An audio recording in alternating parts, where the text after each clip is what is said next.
Welcome to स्वयं current affairs. आज है 24 जून 2022। 24 जून 2022 के जितने भी इंपॉर्टेंट क्वेश्चन बने हैं उनके बारे में आज हम जानेंगे। तो चलिए शुरू करते हैं। हमारा पहला क्वेश्चन, हाल ही में वाणिज्य भवन का उद्घाटन किया गया है, वह किस केंद्रीय मंत्रालय का नया परिसर है? तो वह परिसर है वाणिज्य और उद्योग मंत्रालय का, यानी ऑप्शन नंबर ए हमारा सही हो जाएगा। प्रधानमंत्री नरेंद्र मोदी ने वाणिज्य भवन नामक वाणिज्य और उद्योग मंत्रालय के एक नए परिसर का उद्घाटन किया है। इस अवसर पर प्रधानमंत्री मोदी ने निर्यात पोर्टल भी लॉन्च किया है। वाणिज्य भवन इंडिया गेट के पास बनाया गया है और इसे एक स्मार्ट इमारत के रूप में डिजाइन किया गया है, जिसमें ऊर्जा की बचत पर विशेष ध्यान देने के साथ टिकाऊ वास्तुकला के सिद्धांतों को भी शामिल किया गया है।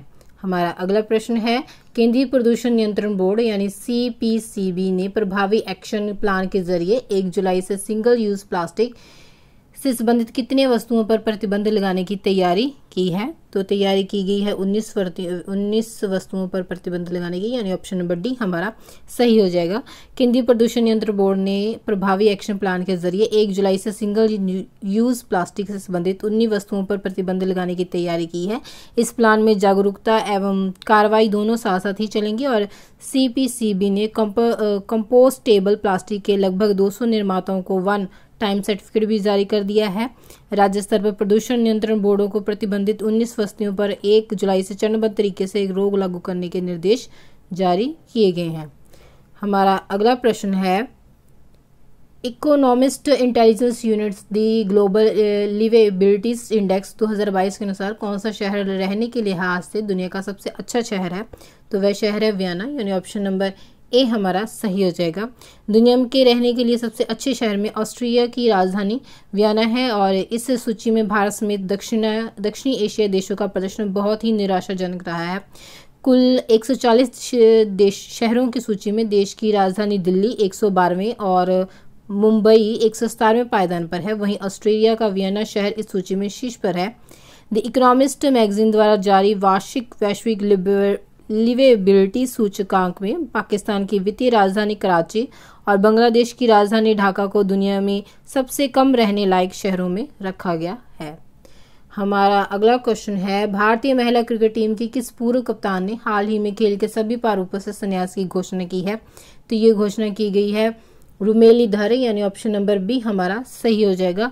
भारतीय महिला क्रिकेट टीम की पूर्व कप्तान रुमेली धर ने हाल ही में क्रिकेट के सभी प्रारूपों में संन्यास की घोषणा कर दी है। रुमेली धर ने भारत के लिए 4 टेस्ट, 78 वनडे और 18 T20 मैच खेले हैं।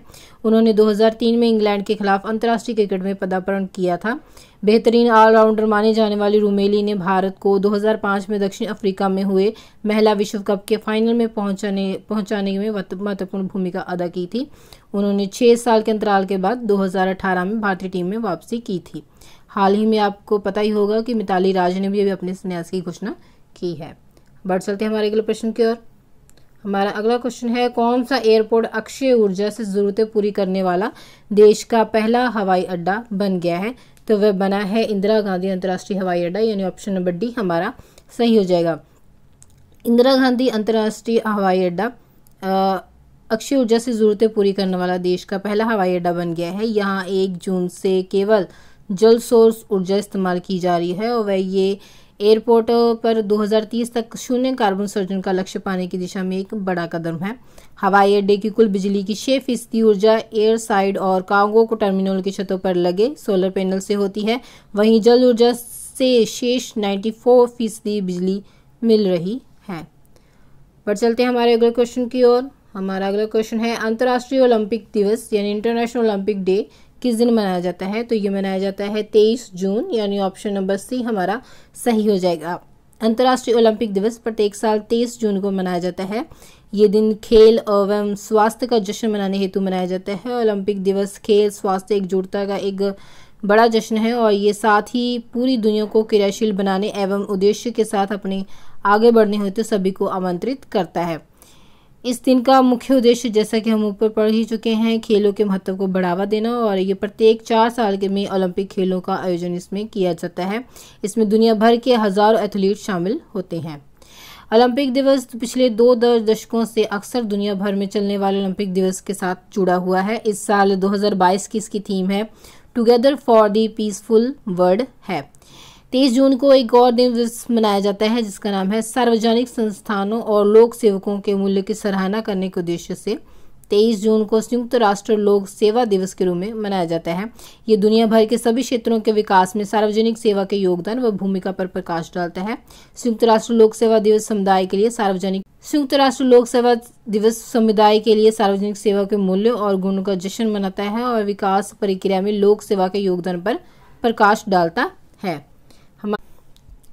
हमारा अगला क्वेश्चन है, किस देश में G7 सम्मेलन 2022 का आयोजन किया जाएगा? तो वह आयोजन किया जाएगा जर्मनी में, यानी ऑप्शन नंबर बी हमारा सही हो जाएगा। प्रधानमंत्री नरेंद्र मोदी G7 शिखर सम्मेलन की बैठक में शामिल होने के लिए हाल ही में 26 जून और 27 जून को जर्मनी जाएंगे और ये विदेश मंत्रालय ने ये जानकारी दी है कि प्रधानमंत्री नरेंद्र मोदी जर्मनी के चांसलर ओलाफ शोल्ज के निमंत्रण पर शिल्स एलमाउ जाएंगे। वहां वह G7 शिखर सम्मेलन में भाग लेंगे। उल्लेखनीय है कि G7 शिखर सम्मेलन का आयोजन जर्मनी की अध्यक्षता में हो रहा है, जिसमें अर्जेंटीना, इंडोनेशिया, सेनेगल, दक्षिण अफ्रीका जैसे देशों को भी आमंत्रित इसमें किया गया है। हमारा अगला क्वेश्चन है, हाल ही में कहां पर 20वें लोक मेले और 13वें कृषि मेले का आयोजन किया गया था? तो ये आयोजन किया गया था उड़ीसा में, यानी ऑप्शन नंबर बी हमारा सही हो जाएगा।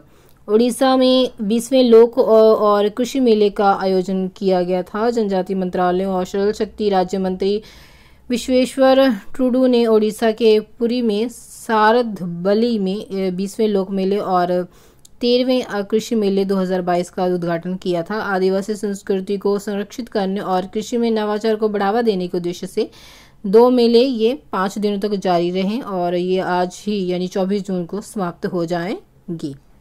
हमारा अगला क्वेश्चन है, हाल ही में किस देश ने डिजिटल घुमंतु वीज़ा की घोषणा की है? तो ये घोषणा की गई है इंडोनेशिया के द्वारा, यानी ऑप्शन नंबर सी हमारा सही हो जाएगा।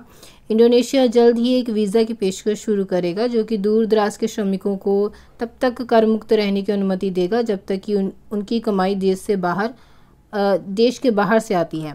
इंडोनेशिया ने जून 2022 में पहले 5 साल के लिए डिजिटल घुमंतु वीज़ा की घोषणा की है।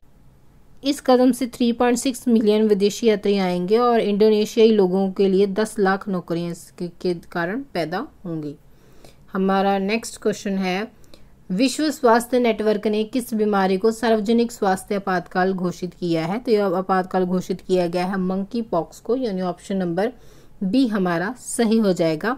कोविड-19 खतरे के खिलाफ गठित वैज्ञानिकों के एक समूह ने मंकी पॉक्स के प्रकोप को वैश्विक चिंता का सार्वजनिक स्वास्थ्य आपातकाल घोषित किया है। WHO के द्वारा मंकी पॉक्स को सार्वजनिक स्वास्थ्य आपातकाल के रूप में नामित करना इंगित करता है कि इसका प्रकोप किसी एक देश या क्षेत्र तक सीमित नहीं है और सामुदायिक प्रसारण को रोकने के लिए तत्काल कार्रवाई द्वारा संबोधित किया जाना चाहिए। तो फ्रेंड्स, ये थे आज के कुछ महत्वपूर्ण करंट अफेयर्स। अगर आपको वीडियो अच्छी लगी हो तो आप इसे लाइक और शेयर करें। अगर आप चैनल पर नए हैं तो चैनल को सब्सक्राइब करें। वीडियो को देखते रहने के लिए धन्यवाद।